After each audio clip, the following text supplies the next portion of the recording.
Good morning. It is Functional Friday again, and joining me today is Dr. Anthony Pasek with the Wellness Connections out in O'Fallon, Missouri. Functional Fridays are brought to you by SymBowl, and this is our way of helping bring education to you on healthier ways to live using food and kind of uncovering the myths behind food. As a disclaimer, this is not a video here to treat you or to diagnose you. This is just information for you to ask more questions to your practitioner or to find some practitioners here in your local area that you can seek help from. So Anthony, welcome today. How are you? I'm great. How are you, Becky? Good. It's your birthday weekend. Happy birthday. Thank you.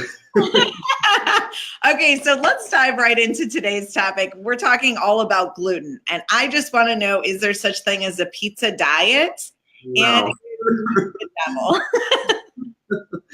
It depends. So gluten is a protein that is found in wheat and barley and rye, and there's some nuance to that. So it depends on the patient. It depends on the person. So there's a group of diseases that kind of start with celiac, which most people know about, where people cannot tolerate gluten at all.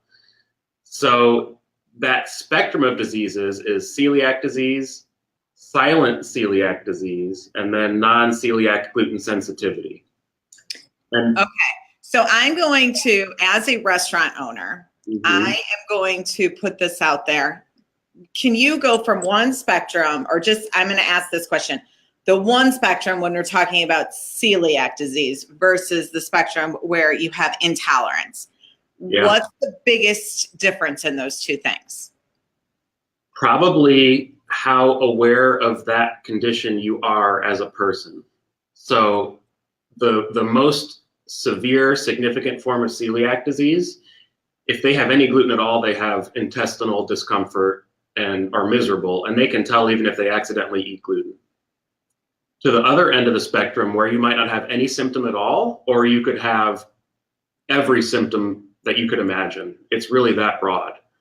So they all have the same risk associated with them if they're exposed to gluten.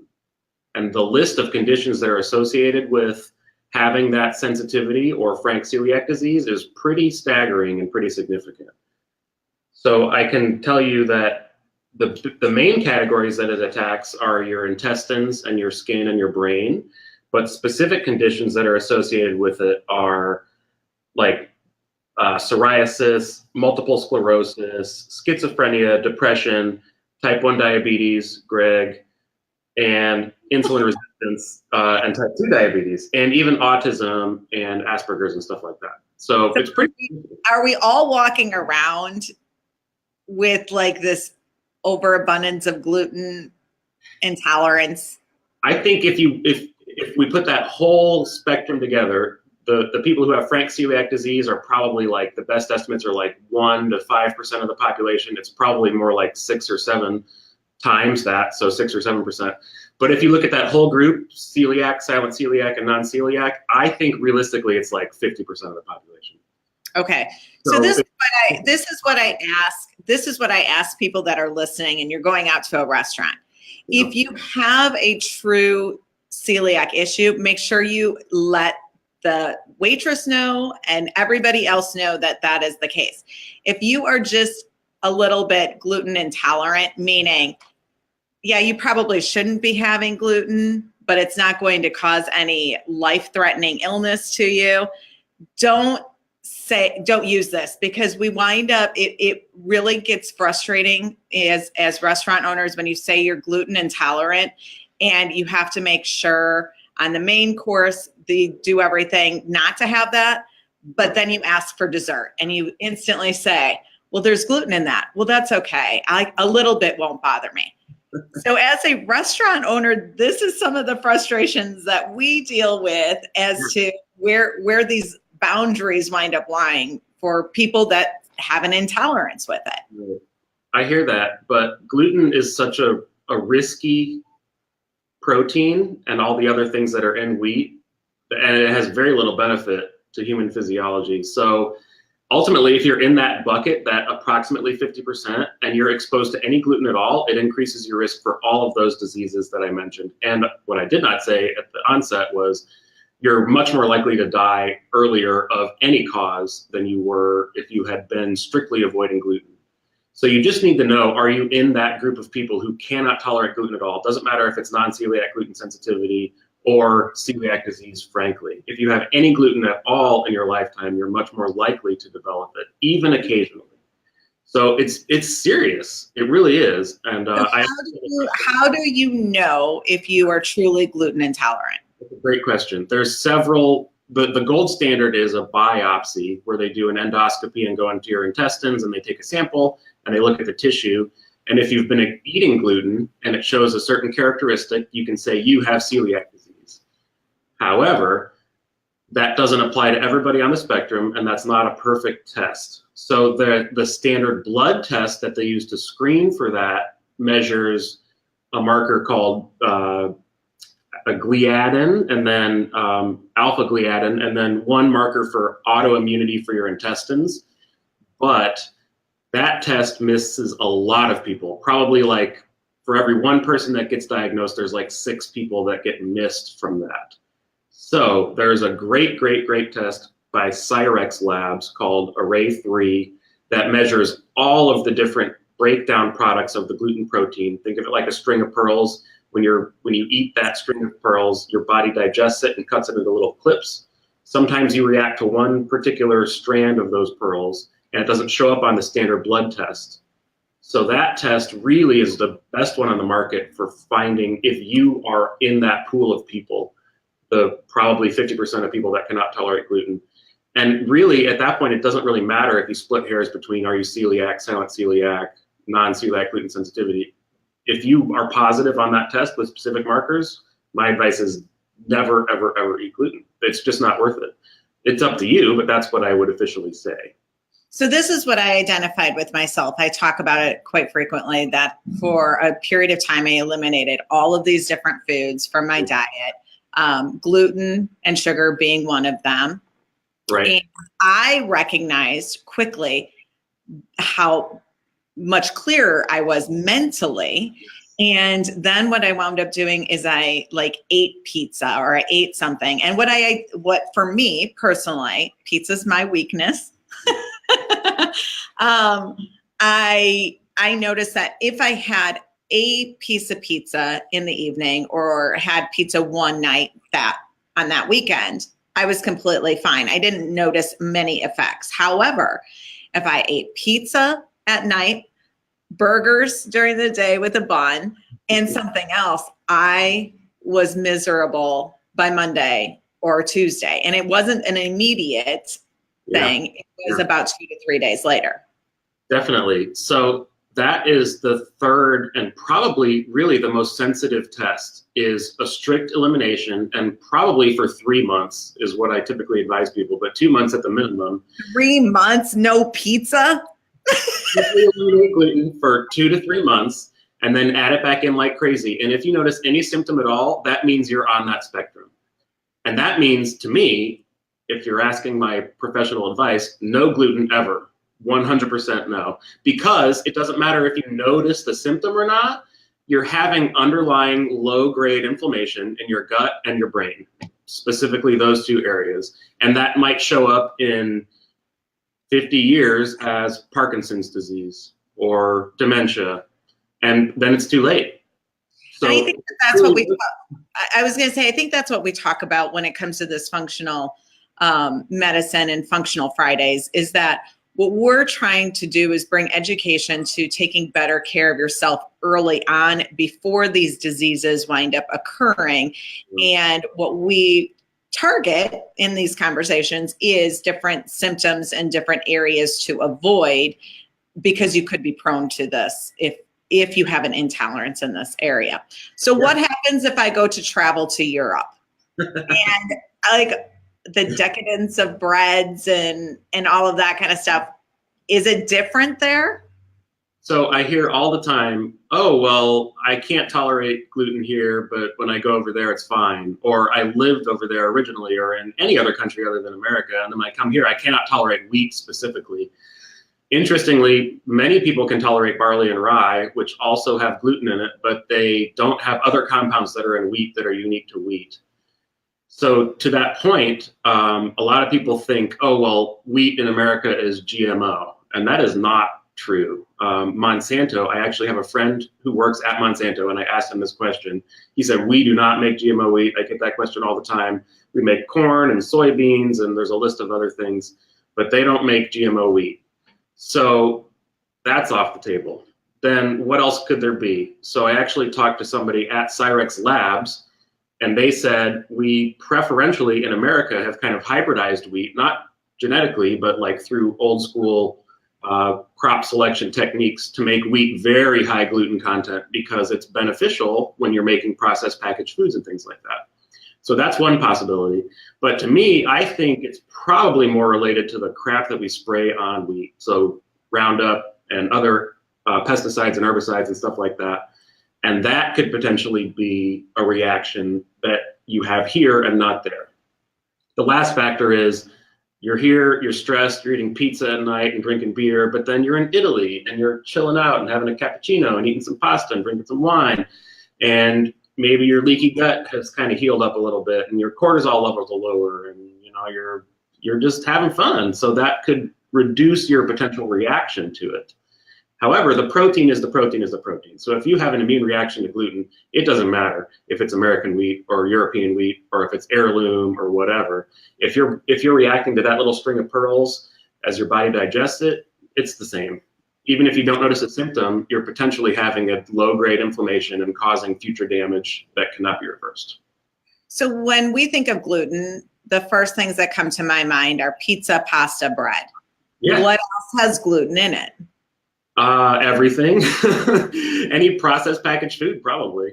So wheat flour, wheat flour is in a bunch of stuff, but there's a bunch of products now that you can find that are gluten-free, that are made with other grains or nut flour or, go down the list. But that doesn't mean that they're necessarily safe. So somebody that has celiac disease or silent celiac or non-celiac gluten sensitivity, there's a very high chance that they react to other foods the same way with their immune system. The most likely culprit is dairy. Like everybody who has celiac disease or is on that spectrum will likely react to dairy proteins.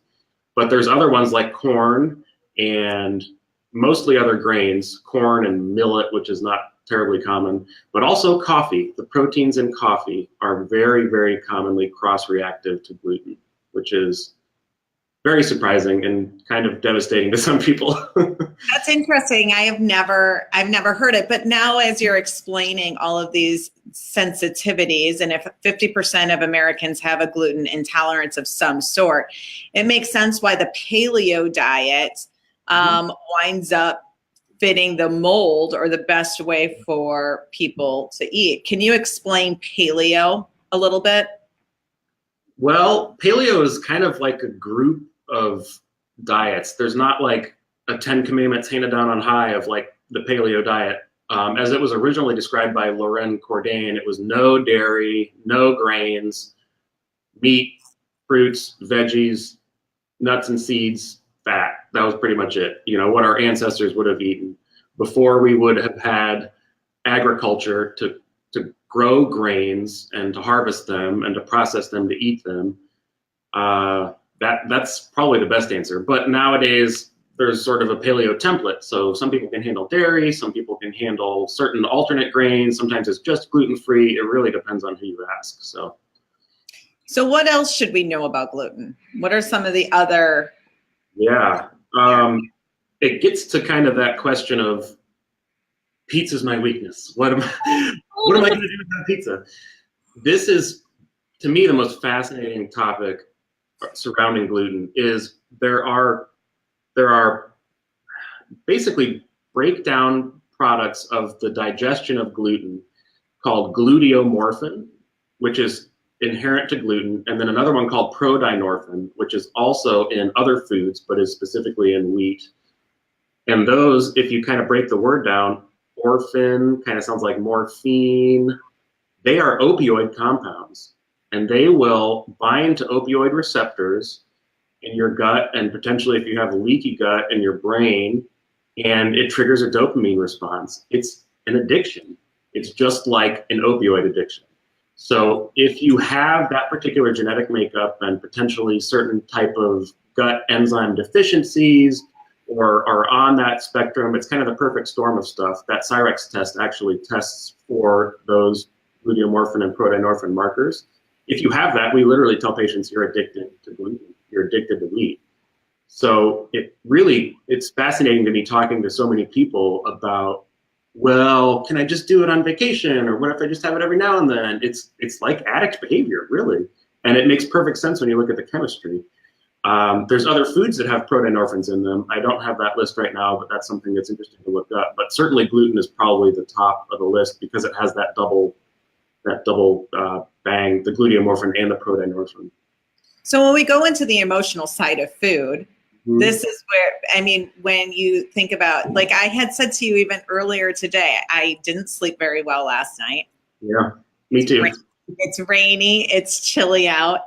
And there's this component and this feeling that I have that I want to go home and I want to hibernate and put a movie in tonight. And I instantly said, and order a pizza. And I think oftentimes our minds go to that comfort food, and so much of that comfort food is pastas and pizzas and sandwiches. So it makes sense as to what it is that you're saying. They're dinging that dopamine system, and that's like so well documented, and everybody knows about that in other areas. But also, one of the common manifestations of being on that spectrum is depression, anxiety. So that does not help the cycle. So if you're eating it and then it triggers depression and then you get a dopamine surge and it makes you feel better, it's just, it's a vicious cycle. So really you just have to identify if that's it. But I have seen so many people with only neurologic disorders or only skin symptoms. In fact, I have a 12-year-old girl who has skin symptoms only. That's the only reason she came in. We did an initial test and I thought, I think you have celiac disease, frank celiac, and we're working on further testing now. But I told her, if I just ask you to stop eating gluten, would you? And she freaked out. No way, I can't have bagels, I can't have pasta, like all this stuff. I'm like, yeah, you got that gluteomorphin going. You're in that cycle. So I don't know. What is the easiest answer? Say a family is listening to this and maybe they have a son or a child that is on the spectrum of autism or Asperger's or ADD, ADHD. What I'm hearing you say is that gluten could probably play a huge role in this. How do you shift a family, especially with a teenager? It's one thing if you've got a 6-year-old or a 4-year-old at home, they just eat whatever it is that you're making. But now you've got teenagers at home. What are your recommendations on how does the family start shifting that? I don't know. Secret question. So if you have an answer, if you are a family listening to this and you've made these shifts or changes, please comment. We want to know. I think the best answer to me is knowledge is power. If you really, really understand the scope and the importance of the severity of that, we so often just say, oh, well, it's just food. Like it's just a little bit here and there. But if you really understand, this can change your life if you really take these steps and look at removing that food and understand that there's basically zero benefit to eating it and entirely risk, and looking at the other possible outcomes in the future, all those conditions I mentioned before. Multiple sclerosis, ataxia, not being able to walk, having permanent brain degeneration. Do you really think it's worth it then? And you kind of just have to make that leap from understanding that, like, well, it's not just okay to have it now and then. That's probably the best answer. I don't know practically how you do it. You just say, just stop eating gluten. I know plenty of people that are just like, we're just gluten free. That's just our lifestyle. That's our household. And we have one gal that works for us, and her one of her sons, who's quite young still, is on the spectrum. And one of the very first things that they were told was he needs to eliminate gluten from his diet. So they've eliminated gluten out of their home. And that's kind of what that was kind of the direction we wound up going in our house. You really don't see it. If you do see it, it's like, again, it's a rarity, but when you have kids, at least if it's not in the house, they're not getting it in there, but you can't really stop them from going to wherever it is or being at their friend's home or whatever.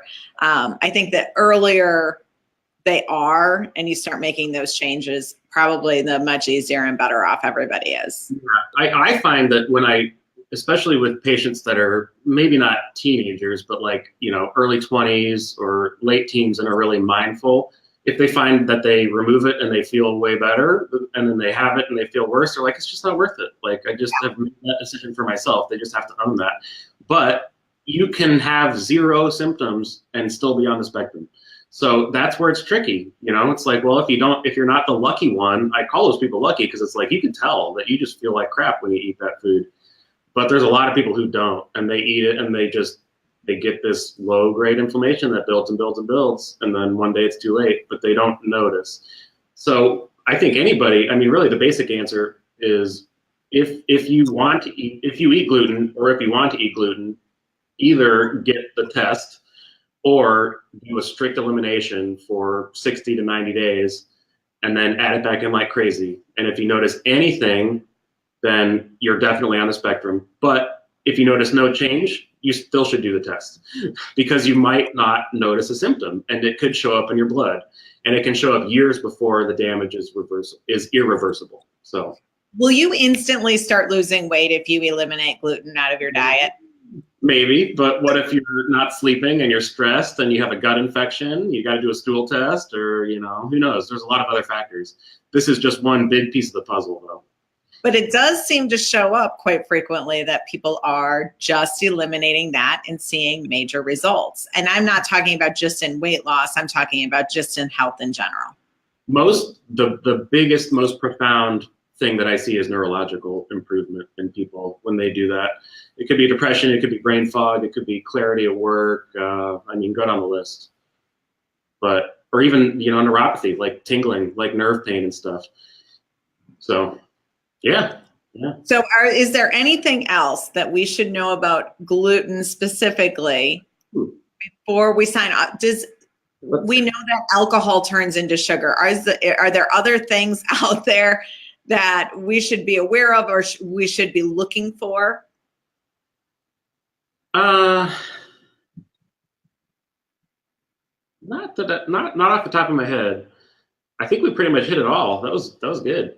So I know it was good. So in the end, the big question is gluten the devil? If it is for you, and you pretty much. I hear this little white angel over here and this black angel over here. We're going back and forth. If it is for you, it depends. But I will tell you 100% if you're part of that group. And again, I just made up 50%. But I've asked people, and they're like, that's probably pretty close. There's no official statistics that are there, but just anecdotally and seeing enough people and kind of knowing that, it's close to that. It might be a little less. However, even if you're the other people who don't have an immune reaction to it, there's no benefit to eating gluten. And quite frankly, it will inflame your gut, and it can directly, even if you're not genetically susceptible, it can take the tight junctions in your intestine and loosen them by activating zonulin and cause a leaky gut. So even if you're not in that group of people, it's not a beneficial food. But it is an addictive food for everybody. Is that correct? How it work? No. It can be if you're on the spectrum for some people. Okay. That's a really tough question, because we don't really have enough research and literature on that as far as how many people have that gluteomorphin, proteomorphin thing, but you can kind of just like figure it out for yourself. If you're like, oh, I need pizza, like, you're probably there, and then if you get that sort of emotional cycle with it, that's probably the case. But if you do the test, it'll show up and you can be like, well, you're one of those people. So something that just kind of came to mind, that if you're viewing this and you're kind of questioning, is gluten, do I have an addiction to gluten? I would say keep a diary of what it is that you're eating, a journal of what it is that you're eating, and see how often gluten shows up, and see how you can start backing off from it and when you're actually craving it. And I think that that could be a good sign as well. Yeah, it's interesting that you mentioned like the delayed reaction, because it does not have to be immediate. For some people it is. Just personally, like if I eat gluten, I get heartburn pretty quickly. But other people, it's a few days later and it's like kind of nebulous, like it can be all kinds of weird symptoms. So I think the frequency is interesting, but anybody who's eating a standard American diet is eating gluten pretty much every day. So. Okay. Well, if you're really health conscious and keep that log and stuff, you'll probably find that, oh, it's every now and then, but. Right. We do have one gluten product in the SymBowl locations, and that's udon noodles. And we have had some controversial things as to, do we get rid of it completely? Do we not? And the reality and the truth is that we feel like it is one of the reasons that we created SymBowl was because we wanted a place where friends and family could eat together regardless of their dietary needs. And truth be told, you're going to have a lot of people out there who flat out don't care. And they are that meat and potatoes kind of guy. And that udon noodle, for somebody who's say you have a wife who's going, I'm gluten-free, celiac, and their daughter is vegan, and their son is allergic to dairy, and the dad is like, I don't have any issues whatsoever, and I don't care, but I want to eat out. And everybody's like going, let's be cautious. This is a place where they can all eat out and nobody has any issues. And that's why we have not eliminated those udon noodles. That's fair. I don't hold that against you. We are very cautious of cross-contamination, and we use tongs, and we wash everything in between. However, if you are celiac or if you have a gluten intolerance, it is important for you to take ownership of your own health, not rely on somebody else, and make sure that those that you are ordering food from are aware of your gluten intolerance when it is that you're ordering it. Can I say one last thing? Yeah, go for it. So frank celiac disease is an autoimmune condition. And what we know is if you have one autoimmune condition, you have other ones. You're like 25% more likely to have other ones. So working backwards, if you know you have any kind of autoimmune disease, and Hashimoto's is definitely the most common cause of, well, it's the most common autoimmune disease, period, but it's the most common cause of hypothyroidism. If you have any autoimmune disease, period, that's a precondition to say no gluten whatsoever. Doesn't matter where you are on the spectrum. For me specifically? No. Wait a minute. Yes, but no, but it's for everybody. So. Okay, I hear you, Doc. I hear you. If you have an autoimmune condition, that means no gluten, period, regardless of any of that other stuff we talked about, because it will only make it worse. Okay. Well, I appreciate your time and your knowledge today, Anthony. I am Becky Schoenig. I'm one of the co-owners of SymBowl, a healthy lifestyle restaurant with a focus on food as medicine. We work and collaborate with functional and integrative doctors throughout the St. Louis area and hopefully soon across the U.S. as well. We focus on education on how food impacts your health for now and into longevity. Thank you, Anthony. We'll see you next time. Bye. Have a good birthday weekend. Thank you.